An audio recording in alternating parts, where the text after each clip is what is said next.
Hi, everybody. Welcome to episode 3 of The Founder's Mentality. I'm Josh Ph.D. I'll be your host today. I have somebody sitting next to me that I get to sit next to on a pretty regular basis now. At this point, we're both in the beta.mn program, so we have our startups going through that. Before I get into this too far, and before we start talking about kind of your background and what you've done, let's start with just who you are and what you're currently working on right now. Get a little plug in for your current business. Sure. So my name is Muhammad Abdurrahman, and my current business is Clutch. We make a product, ClutchSOS. And it is a safety platform that helps you take care of your friends and take care of yourself in case you're in trouble. It records audio, location, etc., and can connect you with your friends when you're in trouble. This is The Founder's Mentality. This is totally unscripted. You're coming into this podcast without any sort of warning about what kind of questions I might be asking. The reason for that is I honestly want this to be just a free-flowing conversation. Okay? No, you got it. Founder to founder, let's just try to dive into some of the things that are really important to you while you build your products. So I've got this notepad, but it's got nothing on it. It has 3 letters on it right now. And I suppose I can ditch these headphones at this point too, because here we go. Yeah. All right, so on to the podcast here. So let's talk a little bit about your background, because you are not a first-time founder. This is your second company now? Depends on how you look at it. Okay, talk to me. Well, the first company I started, I guess I was like 4, selling my grandmother's plants without her permission. Yeah, okay, that counts. Yep. Yeah, but this is my it's my third startup in the phase of being an entrepreneur that I'm in now. Okay. Yeah. And your second startup, Reemo Health.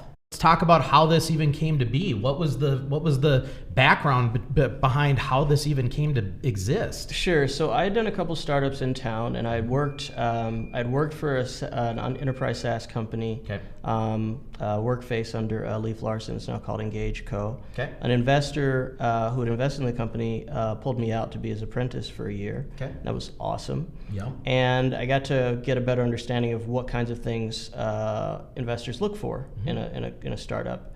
And then while I was doing that, I was working on a startup. At the same time, I was in grad school, trying to get my Ph.D. All right. And my father had a series of strokes and heart attacks. And I started asking myself real questions. At the time, I was building a company that kind of helped you save 50 cents on your latte effectively. Okay. Yep. The loyalty That's program also very kind of important. Yeah. Yeah, really critical stuff. Yeah. But I just wasn't feeling it. Yeah. And when my father got sick, I felt like I needed to apply whatever awareness and skills I had in that direction. Okay. And so, but I didn't quit my degree program either. Sure. So simultaneously, I was doing my PhD, I was teaching, I was running a nonprofit. We were getting music education for 1,500 kids across the Twin Cities. Okay. And I was building what now the current CEO of Reemo, he saw a picture of the earliest prototype. He's like, "Don't show that to anyone. They're going to think you're building a bomb." And so basically what I did was I went kind of MacGyver on it. So I went and found some toys. I went to Joann Fabrics, and I broke some things and twisted wires together. I didn't even know how to solder at the time. Yep. Okay. And I made one of the early smartwatches. This is back when Arduino was just starting to pick up a little bit of steam. All right. And the whole idea was with my father. He was a sales guy. He probably would use Sales Reach if he was able. Who'd walk in, shake people's hand, know everybody's name in a second. Yep. And suddenly he had lost his ability to even get around his own home. Right. So we were big fans of superhero movies and Star Wars and things like that. And so I said, what if I can make him a superhero? So I designed a smartwatch that would be able to track his vitals, but also give him the power to control his environment with gesture alone. So you could point at a light, do that, the light turns off. Yep. And that applied for HVAC, TVs, etc. Okay. And that was all in my dorm room in Nickytown. Wow.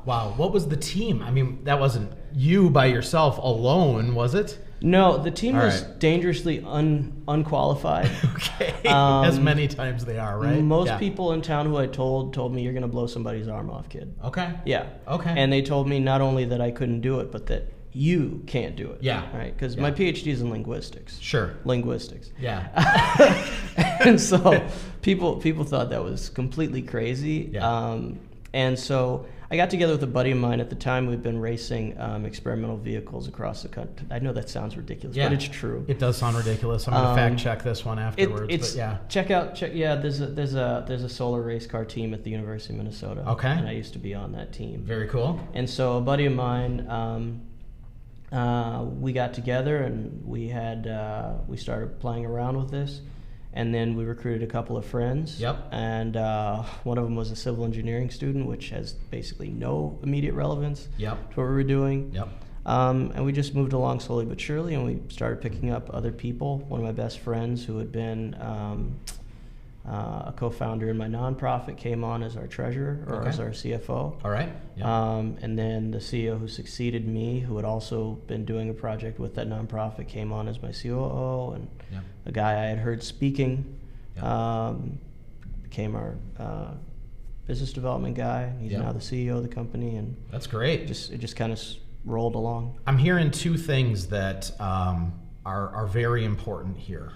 The first one is being told you're not going to do this, right? This podcast, like I've said in previous podcasts, this is not about me, this is about my guests. This is a similarity we have, though. And I think that this is a fuel that really gets a lot of other founders going in the right direction, is being told they can't do what they want to do. Because nobody gets to tell us we can't do what we want to do, right? And sometimes being told you can't is just what you need to ensure that you will.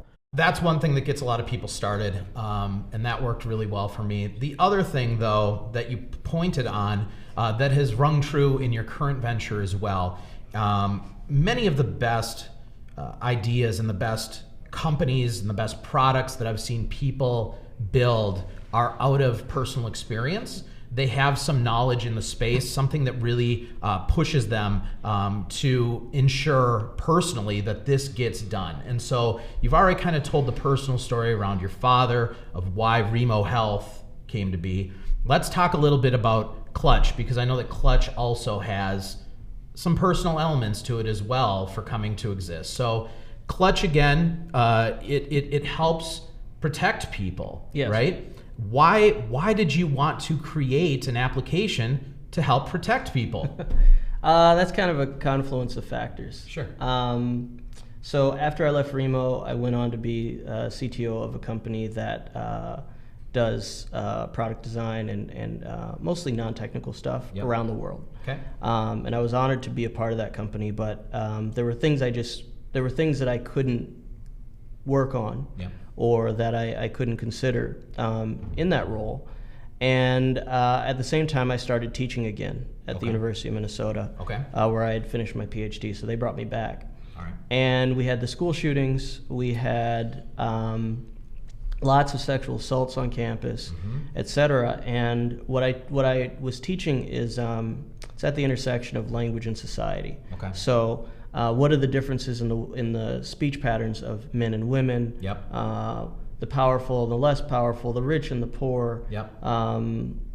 Even things down to why we say pro-choice and pro-life. Right. And so because I was talking about these social issues, and because, I mean, frankly, I was a Brown professor. I had young women and minority students and whatnot coming to me saying, what's the linguistic import of consent, or other things like this, and it became a little bit difficult. Finally, there was a shooting that took place, and my TA and I said, we wrote it on the board. We talked about these safety issues and tried to make sure it was clear that everybody could be free. And here's what the resources are for mental health. Here's what the resources are for sexual assault stuff. And 30 days later, enough things had happened in that month that none of us could remember what it was that had caused us to do that in the first place. Yeah. And that blew my mind. And I mean, eventually I got to a point where I felt like I needed to do something. Yep. And between all of the safety challenges that we face, Yep. I felt a need to take care of myself and my students. Yeah. The application that you're building, there's an uncomfortable feeling to what you're creating. And we've had a lot of conversations around this recently because you want to talk about the benefits of this and you want to talk about why this needs to exist, but talking about it and making the facts known are a very scary thing with the product that you're creating, because we're talking about a lot of very scary situations that users using this device, it's recording these scary situations. How do you get that message out? So first, it is actually really hard. Yeah, absolutely. And you know, in my work, I interview a lot of folks across all the different, you know, gender lines, socioeconomic lines, sexual orientation lines. I'm not even sure I even see the lines anymore. Sure, right. And so I collect a lot of stories. And my reaction to that initially was to be very clinical about how I talked about all of these things, and it wasn't helping. Right. So now I've kind of landed in just being a little bit more clear, but in talking about the story that I think is going to connect best with the people I'm talking to. Right. Because if you, in terms of uncomfort, I mean, let's make it really clear what we're talking about here, right? Yep. Active shooters are terrifying to people who have kids who are K through 12. Yep. So sexual assault is terrifying to people who have daughters and sons. Yep. And you know, the policing situation and how people feel about it, regardless of what the facts are in any particular town or city. Yep. Make everybody feel uncomfortable. Yep. And so, you know, it can be difficult. Yep. Yep. But at the end of the day, we need to talk about it, right? Yeah. And so I guess my hope in even bringing this up is to help give you that gentle nudge. This is proof that it's not scripted. I think our approach is different from the vast majority of safety product companies out there, in that we're not really just trying to provide peace of mind. We're actually trying to end the problem, which is counter to, like, you know, if I sell bread, I'm not trying to end hunger. Right? I'm trying to be a part of the hunger temporary solution. Yes. Right? But for myself, for my baby sister who's at University of Maryland, for all of us, I'd like to see us be in a world where all of us are safer. And I don't believe that that would take away from a business model for my company. Yep. And so I focus on trying to create solutions that actually solve an issue and are sustainable. Yep. But no, it's absolutely different. I mean, on the one hand, 5 years ago I was turning grandmas into Jedi. Right. Yeah. Today I'm talking about like rape. Yeah. It's a different world. Turning grandmas into Jedis is officially going to be the title of this podcast episode, by the way. That's perfect. Noted. All right, so let's get off of the companies right now for a little bit. What I want to talk about is building a team. That's one thing that I've seen in the way you work. You have a team around you.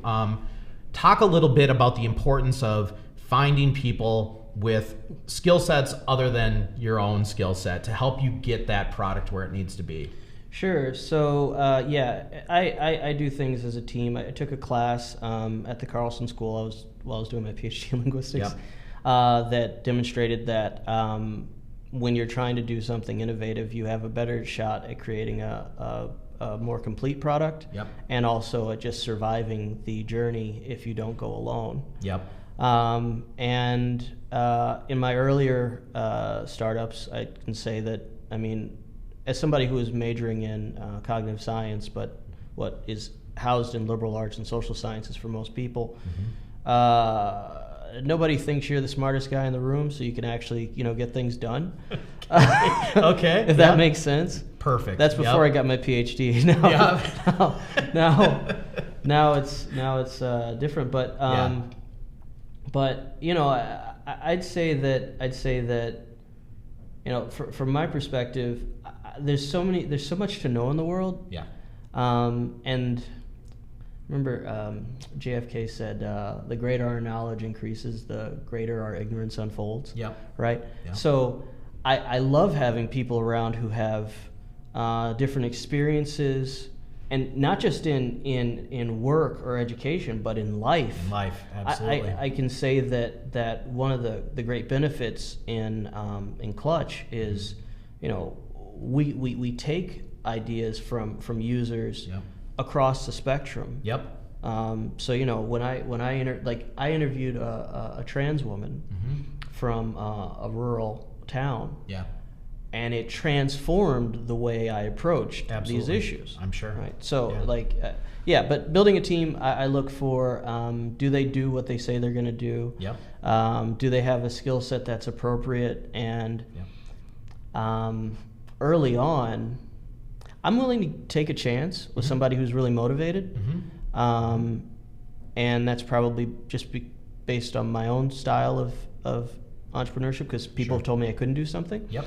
But I also look for folks who have done something that is similar to what I'm doing or trying to do. Yep. So if I'm developing a mobile app, I want to hire somebody who's got some experience working on a mobile app.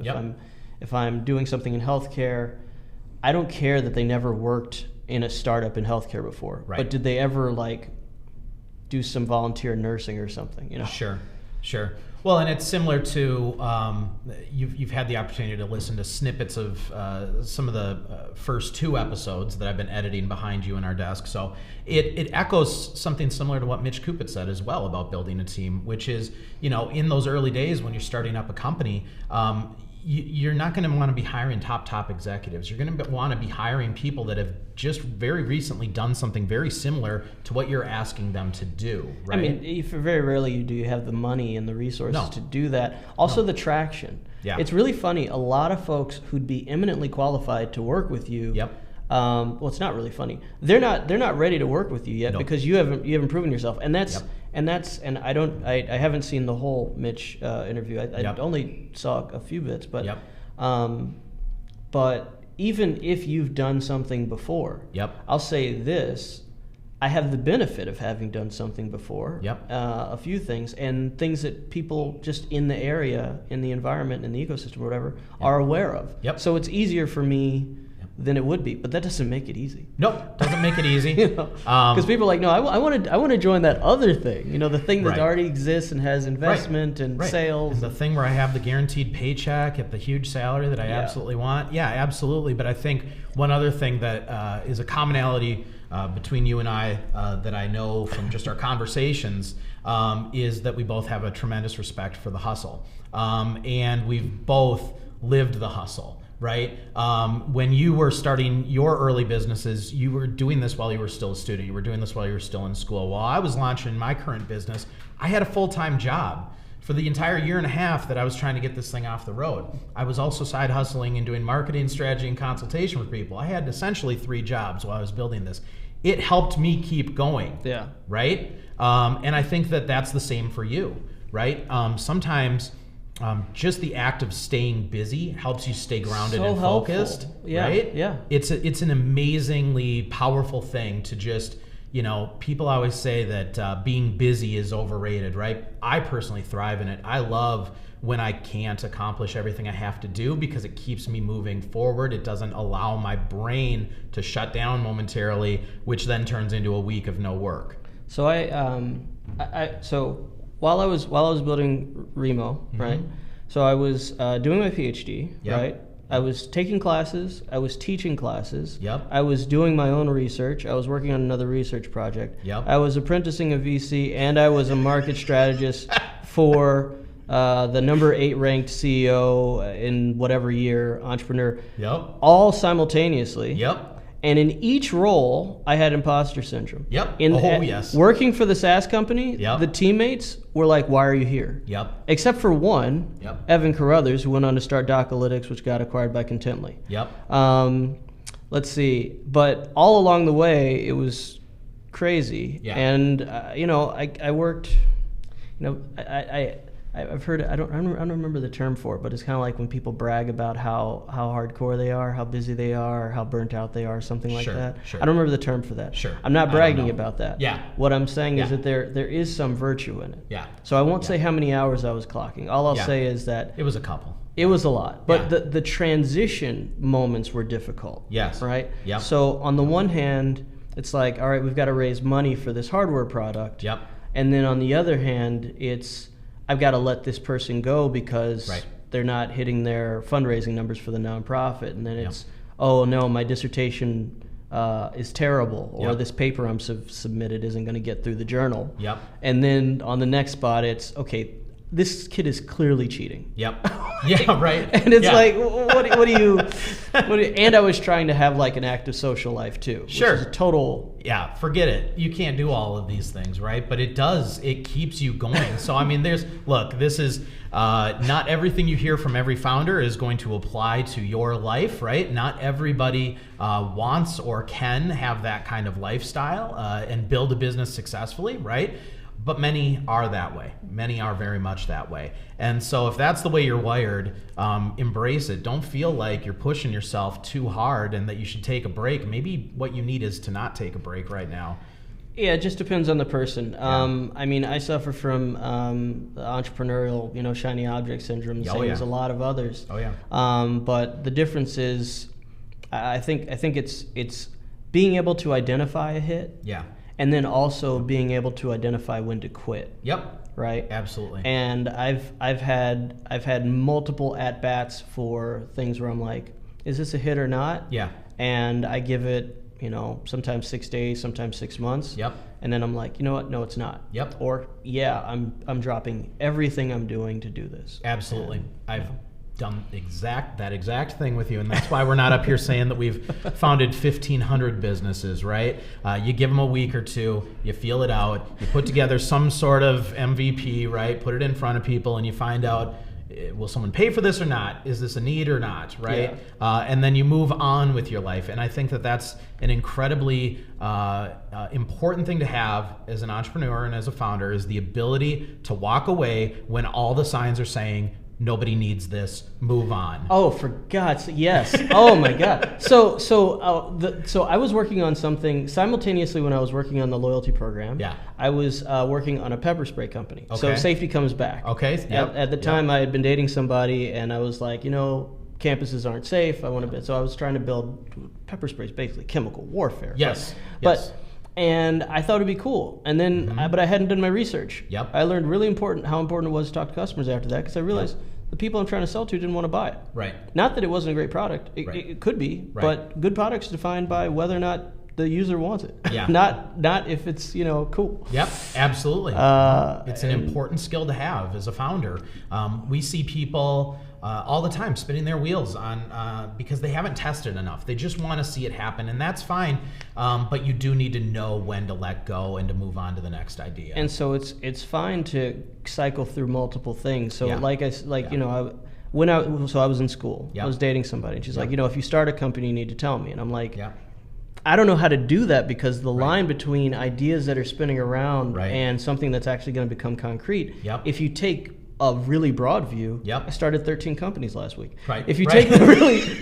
take the really narrow view, nothing's happening. Nothing's happening. I'm just like shooting the breeze with some friends over coffee. Yeah. So here's what I'm going to do. I'm going to have to edit this one down a little bit, because we've definitely gone over the time. Because what I want to ask you a little bit about here is being a part of these accelerators, right? Yeah. So obviously it's something that is working for you. You're in two simultaneously right now. Yeah. You've been in them in the past. In 2 cities too. In 2 cities. I mean, this is big. I mean, you're on each side of the river right now. It's just a longer commute. I know. Yep. But talk about that. I mean, how are for any founders out there that are looking at the myriad of accelerator options that there are, just even in Minnesota alone, right? And maybe you're questioning, is this a good thing for my business or not? What has your experience been?